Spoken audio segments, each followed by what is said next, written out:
નમસ્કાર વિદ્યાર્થીઓ, good morning. હવે આપણે ફરી પાછા જે મળીએ છીએ ધોરણ 12 ની અંદર વિષય ગુજરાતીમાં આપણો આ પ્રકરણ 4 માં ચોથો લેક્ચર એટલે કે ચોથો ભાગ પ્રકરણ 4 સત્યાગ્રહ આશ્રમ વિશેની જે આપણે વાતો કરીએ છીએ. વિનોબા ભાવે આ એક જીવન પ્રસંગ જે આપણા સમક્ષ જે મૂકેલો અહિંસાની ખોજ માંથી લીધેલ એક અંશ આપણા સમક્ષ મૂકેલો છે. તો વિદ્યાર્થી મિત્રો, તમે તમારી ટેક્સ્ટ ખોલી રાખજો અને ભાગ 3 ની અંદર આપણે જે વાત કરી ગયા મહાપુરુષ વિશેની કે ભાઈ ગાંધીજી જેવો વ્યક્તિ જેમ કે શકાય કે એને ક્યારેય પૂર્ણ પુરુષ એના સમક્ષ મળેલો નથી, કારણ કે એ પૂર્ણ હોવા છતાં પણ એ અપૂર્ણ ગણે છે, પોતે પૂર્ણ નથી એવું ખુદ એ ગાંધીજી કહે છે. એટલે એથી આગળ આપણે જઈએ તો તમે તમારા ટેક્સ્ટની અંદર જોતા રહેજો. 1917 ની વાત છે. હું બાપુ પાસેથી 1 વર્ષની છુટ્ટી લઈને બહાર જતો રહ્યો હતો. પહેલા વાયમાં રહીને સંસ્કૃતનું અધ્યયન કરવાનો વિચાર હતો. આમ તો ગીતા પર મારો જે પ્રેમ હતો એ કારણે ઘરે જ મારા મિત્ર ગોપાળરાવની મદદ લઈને મેં સંસ્કૃતનો અભ્યાસ શરૂ કરી દીધો હતો. હવે વેદાંત અને દર્શનનો અભ્યાસ કરવાનો હતો. વાયમાં મને આની ઉત્તમ તક મળી. ત્યાં નારાયણ શાસ્ત્રી મરાઠે નામના એક આજન્મ બ્રહ્મચારી વિદ્વાન વેદાંત તથા બીજા શાસ્ત્રો શીખવવાનું કામ કરતા હતા. એમની પાસે ઉપનિષદો વગેરે શીખવાનો લોભ થયો અને ત્યાં થોડો વધુ સમય રોકાઈ ગયો. 1917 ની વાત છે. બાપુ પાસેથી 1 વર્ષની છુટ્ટી એટલે રજા લઈ અને પોતે બહાર જાય છે. હવે પહેલા વાય જે છે એ પુનાની નજીક આવેલું એક ગામ. હવે પુનાની નજીક આવેલું એક ગામ છે, ત્યાં સંસ્કૃતનું અધ્યયન એટલે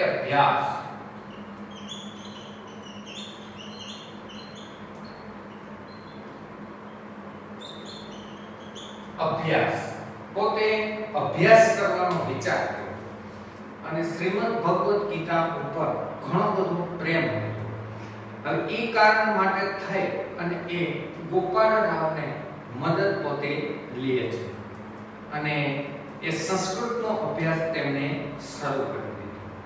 હવે એને શું કર્યું? વેદાંત અને દર્શનનો ખટ દર્શન, 6 દર્શન જે આપણે આવે છે તે, અને વેદાંત વેદોનો અંતિમ ભાગ.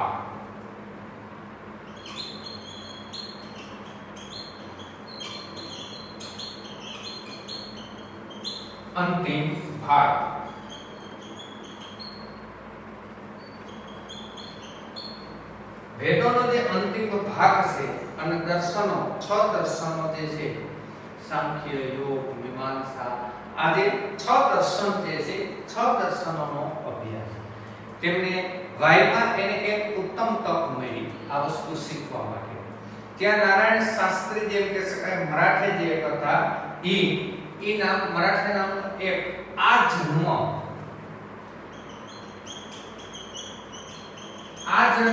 એટલે જીવનભર. હવે એનો જીવનભર જેમ કે શકાય બ્રહ્મચારી વિશેની જે આપણે વાત અગાઉ કરી ગયા, વિદ્વાન હતા, કારણ કે પોતે પોતાની 5 ઇન્દ્રિયો પર જેમ કે શકાય કાબુ રાખી અને આ જ્ઞાન પ્રાપ્ત કર્યું. વેદાંત અને બીજા શાસ્ત્રો, 6 શાસ્ત્ર, 6 દર્શન, આ જે શીખવાનું કાર્ય એ વિનોબા ભાવે કર્યું. ઉપનિષદો પણ તેમને શીખવાનો એને લોભ થયો એટલે થોડો સમય માટે પોતે વધારે રોકાય છે. એથી આગળ જઈ ક્યાં અભ્યાસો તે પોતે કરે. ત્યાં મેં ઉપનિષદો, વિનોબા ભાવે ઉપનિષદ શીખ્યા, ગીતા જે શ્રીમદ ભગવદ ગીતા તરીકે આપણે ઓળખીએ છીએ તેનો એને અભ્યાસ કર્યો. ત્યાર પછી એમ કહી શકાય બ્રહ્મસૂત્ર જેમ કહી શકાય, વેદ વ્યાસનો જેમ કહી શકાય સૂત્ર ગ્રંથ, બદ્રાયણ પછી જેમ કહી શકાય કે વેદ વ્યાસનો સૂત્ર ગ્રંથ જે છે એ બ્રહ્મસૂત્ર. ત્યાર પછી શાંકર ભાષ્ય, શાંકર ભાષ્ય એટલે કે બ્રહ્મસૂત્ર ઉપર શાંકર ભાષ્યએ આપેલી ટીકા અને ભાષ્ય, આ શાંકર ભાષ્ય. ત્યાર પછી મનુસ્મૃતિ, મનુસંહિતા આપણો એક પ્રાચીન ધર્મ શાસ્ત્ર છે. ત્યાર પછી પાતંજલ યોગ દર્શન, જે એક ઋષિ જેમ કહી શકાય પતંજલિ, જેમણે યોગ સૂત્ર જેમ કહી શકાય યોગ દર્શનની અંદર જે સૂત્ર જે આપેલા છે, આ ગ્રંથોનો અભ્યાસ વિનોબા ભાવેએ કર્યો. ક્યાં તો કે ઉપનિષદ છે, ગીતા છે, બ્રહ્મસૂત્ર જેમ કહી શકાય, શંકર ભાષ્ય, મનુસ્મૃતિ અને પતંજલિ યોગ દર્શન, આ ગ્રંથોનો અભ્યાસ વિનોબા ભાવેએ કર્યો. તદ ઉપરાંત ત્યાર પછી ન્યાય સૂત્ર, ન્યાય સૂત્રની અંદર ન્યાય દર્શન ઉપર સૂત્ર ગ્રંથ જે છે એ સૂત્ર ગ્રંથનો અભ્યાસ કર્યો. ત્યાર પછી વૈશેષિક સૂત્ર, જે કણદ ઋષિએ જેમ કહી શકાય વૈશેષિક સૂત્ર લખેલો છે ગ્રંથ, તેનો અભ્યાસ કર્યો. ત્યાર પછી યાજ્ઞવલ્ક્ય સ્મૃતિ, યાજ્ઞવલ્ક્ય એક ઋષિ જે છે જેમણે એક સ્મૃતિ ગ્રંથ જે લખેલો છે તેનો અભ્યાસ કર્યો. આ ગ્રંથો એમણે વાંચી ગયા. પછી વધારે વાંચવાનો મોહ ન રહ્યો, હવે એને આથી વિશેષ ગ્રંથો વાંચવાની ઈચ્છા હતી નહીં. થયું કે હવે હું જાતે જ વધારે વાંચી લઈ શકીશ. હવે એને અંતરાત્મા કેમ છું, હું હવે વધારે વાંચન કરી શકીશ. એથી આગળ બીજું કામ હતું તબિયત સુધારવાનું. એ માટે અગાઉ મેં 10-12 માઇલ ફરવાનું રાખ્યું હતું. પછી 6 થી 8 શેર અનાજ દળવાનું શરૂ કર્યું. પછી 300 નમસ્કાર શરૂ કર્યા. એનાથી આરોગ્ય સુધર્યું. વિનોબા ભાવેની તબિયત જેમ કે શકાય ખરાબ હોવાના કારણે એને બીજું કામ થયું તબિયત સુધારવા. એટલે કે શરીર સ્વસ્થ હોય તો દરેક વસ્તુ થઈ શકે. એટલે એને 10-12 માઇલ સુધી ફરવાનું ચાલુ રાખ્યું. ત્યાર પછી 6 થી 8 શેર અનાજ. એક શેર એટલે અત્યારનું વજન 450 ગ્રામ જેટલું વજન થાય એક શેર. એટલે 6 થી 8 શેર અનાજ દળવાની એ શરૂઆત કરી. ત્યાર પછી એને શું કર્યું 300 નમસ્કાર, સૂર્ય નમસ્કાર જે આપણે કહીએ છીએ. આટલાના કારણે એની તબિયત, એનું આરોગ્ય સુધર્યું. પછી બીજી વાત શું તો કે આહાર વિશેની વાત છે. આહાર પણ હું વિચાર કરીને લેતો હતો. પહેલા 6 મહિના સુધી નમક ખાતો, પણ પછી તો તે છોડી દીધું. મસાલો વગેરે બિલકુલ ન ખાતો અને કદી ન ખાવાનું વ્રત પણ લઈ લીધું. દૂધ શરૂ કર્યું. દૂધ વિના બરાબર ચાલી નથી શકાતું. એમ પણ ઘણા અખતરા કર્યા પછી સિદ્ધ થયું. 1 મહિનો માત્ર કેળા, લીંબુ અને દૂધ પર કર્યું. શક્તિ ઘટી ગઈ એટલે આહાર નક્કી કરી. 1.5 શેર દૂધ 60 રૂપિયાના ભાવે, ભાખરી 2 તોલા જવાર, કેળા 4-5, લીંબુ 1 મળી શકે ત્યાં. હવે આહાર વિશેનો જે વિચાર કર્યો 6 મહિના સુધી જેમ કે શકાય નમક એટલે મીઠું પણ કહેવાય અને લવણ પણ કહેવાય. લવણ એ લવણ જે વસ્તુ છે એને નમક તરીકે ઓળખવામાં આવે છે. આ બધું એને છોડી દીધું. નમક, મસાલો જેમ કે શકાય ગરમ મસાલો છે, વિસની વસ્તુ, આ બધા પ્રત્યે પોતે વ્રત લઈ લીધું. દૂધ શરૂ, દૂધ ખાવાનું, પ્રોટીન વસ્તુ જેમ કે શકાય. દૂધ વિના જેમ કે શકાય બરાબર પોતાને ચાલી શકાતું ન હતું. અખતરા જેમ કે શકાય પ્રયોગો જે કર્યા, પ્રયોગ કરીને સફળ મળ્યા. એટલે 1 મહિનો માત્ર એને શું કર્યું, કેળા, લીંબુ, દૂધ પર સમય વ્યતીત કર્યો, એટલે એની શક્તિ છે શરીરમાં ઘટી ગઈ, એટલે એને શું કર્યું? આહાર લેવાનું નક્કી કર્યું. આહાર એટલે ખોરાક કહેવાય છે. હવે દૂધ શેરી કે દૂધ 60 રૂપિયાનું ભારે કેટલું દૂધ લેવાનું, એ દૂધ, ભાખરી 2 લેવાની, ત્યાર પછી કેળા 4-5, લીંબુ 1, સમય મળે તો આ ફ્રૂટ જેમ કહી શકાય પોતે લઈ શકાય. સ્વાદ માટે બીજો કોઈ પદાર્થ ખાવાની ઈચ્છા નહોતી થતી, તો પણ હંમેશા લાગતું રહેતું કે આ ખોરાક પણ ખાસો અમીરી છે. હવે આની જે કે સ્વાદ માટે બીજા કોઈ તત્વો, અત્યારે સ્વાદ માટે અસંખ્ય ખાદ્ય પદાર્થો જે આપણા સમક્ષ આવે છે. અત્યારના વર્તમાન સ્થિતિની અંદર જોઈએ તો અસંખ્ય પ્રકારના તીખા જે શાક આપણે ખાય છે, ગરમ મસાલાવાળો શાક ખાય છે, પાણીપુરી છે, ભેળ છે, દાબેલી છે, પંજાબી શાક છે, અને આ અલગ અલગ જે સ્વાદ ખાતર આ બધું ખાય છે. અને આ વસ્તુ જેમ કે છે કે ખોરાકમાં પણ અમીરી ખોરાક, સરસ મજાનો ખાસો એટલે સરસ મજાનો વૈભવી આ ખોરાક છે. રોજનો ખર્ચ કુલ 11 પૈસા થતા હતા. કેળા અને લીંબુ 4 પૈસા, જુવાર 2 પૈસા, દૂધ 5 પૈસા. હવે કેળા લીંબુના ખર્ચ કેટલો? 4 પૈસા, જુવારના 2 પૈસા, દૂધના 5 પૈસા, કુલ મળીને ખર્ચ કેટલો થયો? 11 પૈસા. આમ એના ખોરાકની શરૂઆત થઈ. આમ તો આ બધું હું તબિયતની દ્રષ્ટિએ કરી રહ્યો હતો, પણ એમાં એકાદશ વ્રતોના પાલનની દ્રષ્ટિએ પણ હતી. હું આશ્રમથી દૂર હતો, પરંતુ સત્યાગ્રહ આશ્રમના અંતેવાસીની ભૂમિકાએ જ મારો વ્યવહાર જાળવવાનો મારો પૂરો પ્રયાસ હતો. જેવું આસ્વાદ વ્રત વિશે તેવું જ અપરિગ્રહ. આ બધું જે કર્યું વિનોબા ભાવે એ પોતાની તબિયતના કારણે સવિનિયમ.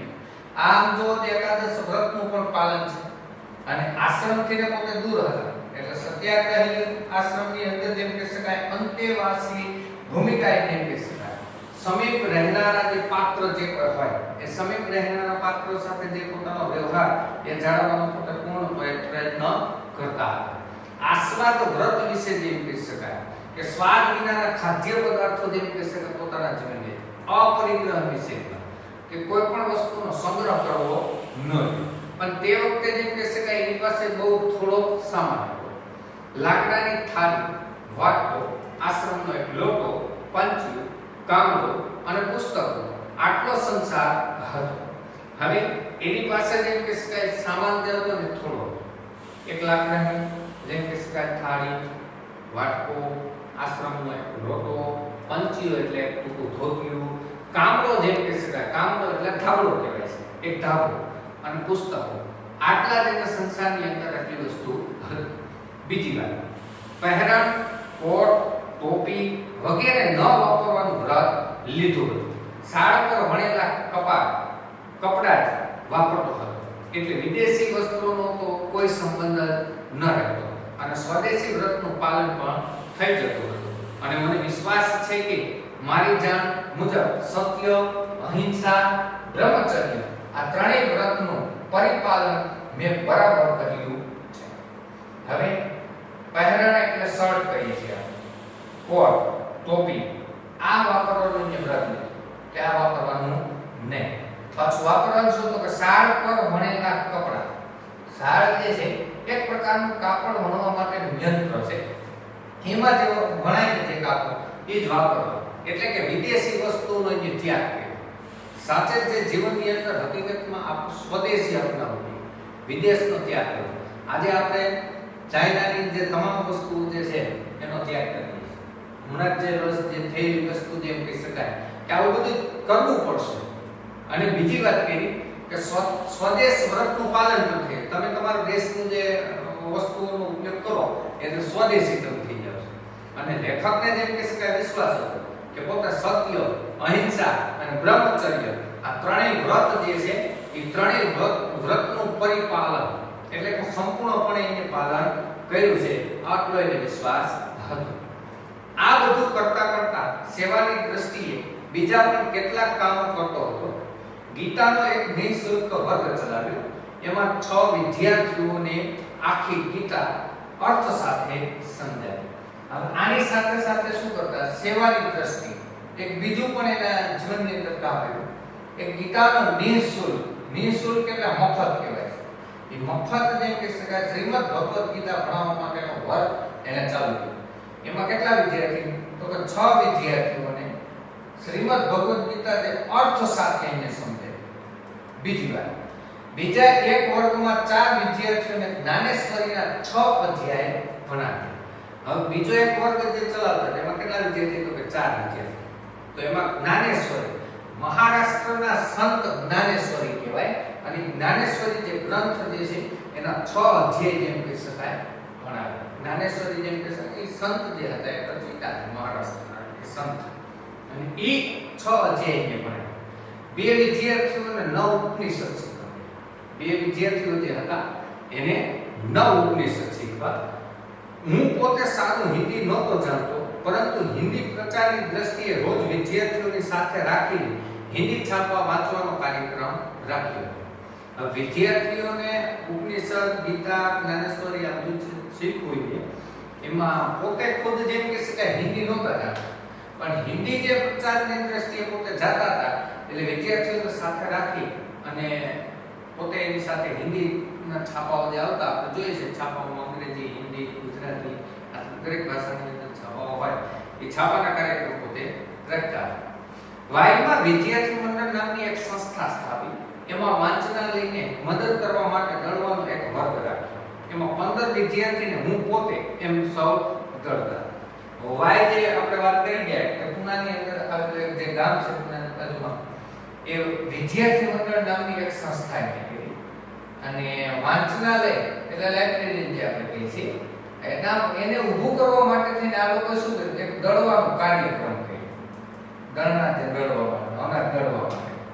હવે 15 વિદ્યાર્થીઓ જે હતા એ 15 વિદ્યાર્થીને લેખો એટલે આ બધા એ દળના દળતા.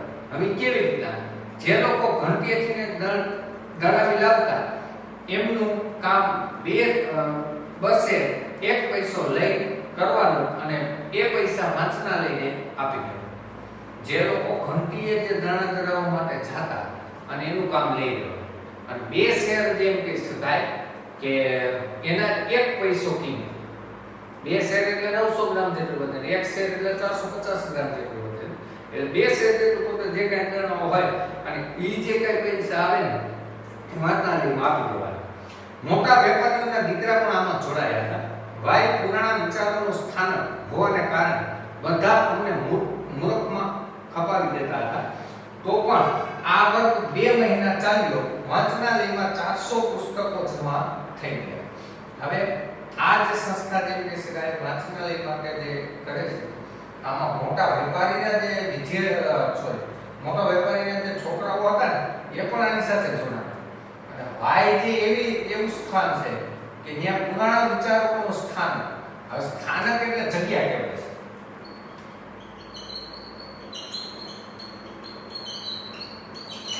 હવે એ જગ્યા જે પુરાણો વિચાર એટલે જૂના ખ્યાલો જેમ કહી શકાય અને જૂના ખ્યાલો હોવાના કારણે લોકો શું કે આ બધા મૂર્ખામે કરેલા ગણતા. એટલે આ વર્ગ 2 મહિના ચલાવ્યો. 2 મહિના ચલાવ્યો એટલે વાંચનાલયની અંદર લાઇબ્રેરીની અંદર 400 જેટલા પુસ્તકોને જમા કરી લીધા. કેટલા પૈસા એને એકત્ર કરેલા. એથી આગળ આ વર્ષમાં મેં લગભગ 400 માઇલનો પગપાળા પ્રવાસ કર્યો. જ્ઞાન પ્રાપ્તિની દ્રષ્ટિએ મહારાષ્ટ્રના 4-5 જિલ્લામાં હું પગપાળા ફર્યો. ફરવા પાછળ મારો હેતુ હતો કિલ્લા જોવા. રાયગઢ, સિંહગઢ, તોરણગઢ વગેરે ઇતિહાસ પ્રસિદ્ધ ગઢ જોયા. સંતોના સ્થાનોના દર્શન કરવા, સારા લોકોને મળવું અને લોક નિરીક્ષણ કરવું. આ વર્ષની અંદર લગભગ એમણે 400 જેટલા પગપાળાનો પ્રવાસ કર્યો. અને આ બધું જ્ઞાન પ્રાપ્તિ માટે અલગ જ્ઞાન. તમે કોઈ પણ જગ્યાએ જાઓ તો તમને જ્ઞાન થાય. ત્યાંના લોકોની રહેણી કહેણી છે, વિચારસરણી છે, જ્ઞાન છે, આ તમામ વસ્તુ મળે. અને મહારાષ્ટ્રના એ 4-5 જિલ્લાઓની અંદર પોતે પગપાળા જે ફેર્યા છે અને એ ફરવાની અંદર એનો મુખ્ય હેતુ શું હતો? તો કે કિલ્લાઓ વિશેની માહિતી પ્રાપ્ત કરવી. કોઈ પણ કિલ્લો હોય એ રાજાએ જે કિલ્લો બનાવેલો હોય એનો ઇતિહાસ હોય છે. એટલે રાયગઢ, સિંહગઢ, તોરણગઢ આવા ઐતિહાસિક જેમ કે ઇતિહાસની અંદર પ્રસિદ્ધ થયેલા આ ગઢ છે. તો આવા સંતોને સ્થાનોના દર્શન કરવા. જે તમે પગપાળા પ્રવાસ કરો એટલે અસંખ્ય સંતોના તમને દર્શન થાય. કારણ કે જે આશ્રમ હોય, મંદિર હોય, તેના સંત હોય એ લોકોને તમારી મુલાકાત થઈને એની પાસેથી જ્ઞાન પણ મળે છે.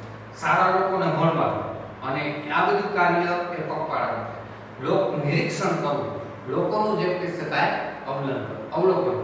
આમ સત્યાગ્રહ જેમ કહી શકાય કે વિનોબા ભાવે પોતાના જીવનની અંદર જે અપનાવી અને પોતાનું જીવન એ ધન્ય બનાવ્યું. તો આવો આ પાઠ આપણે સત્યાગ્રહ આશ્રમ જે છે એ પૂરો કરીએ છીએ.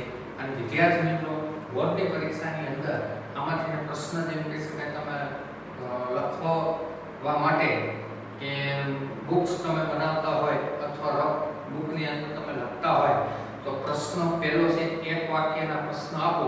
એમાં 3 પ્રશ્ન છે, 3 પ્રશ્ન મહાવરા માટે તમારે લખી નાખવાના. પાકી બુક્સ હોય તો પાકી બુક્સ. પ્રશ્ન નંબર 2 છે એમાં 2-3 વાક્ય, 2-3 વાક્યના પ્રશ્ન છે એમાં 3 પ્રશ્ન છે. એમાં પહેલો અને ત્રીજો એ તમારે મહાવરા માટે પાકી બુક્સમાં લખવા. ત્યાર પછી પ્રશ્ન નંબર 3 છે સવિસ્તાર પ્રશ્ન. સવિસ્તાર પ્રશ્ન 3 છે. એમાં પહેલો અને ત્રીજો આ પ્રશ્ન 2 તમારે. આમ આ બધા પ્રશ્ન તમારે પાકી બુક્સની અંદર તમારે લખવા. તો વિદ્યાર્થી મિત્રો, આપણે ધોરણ 12 ની અંદર પ્રકરણ 4 જે હતું એ આજે અહીંયા પૂર્ણ કરીએ છીએ. ભાગ ચોથો આપણો પૂરો થાય છે. અસ્તુ, જય હિન્દ.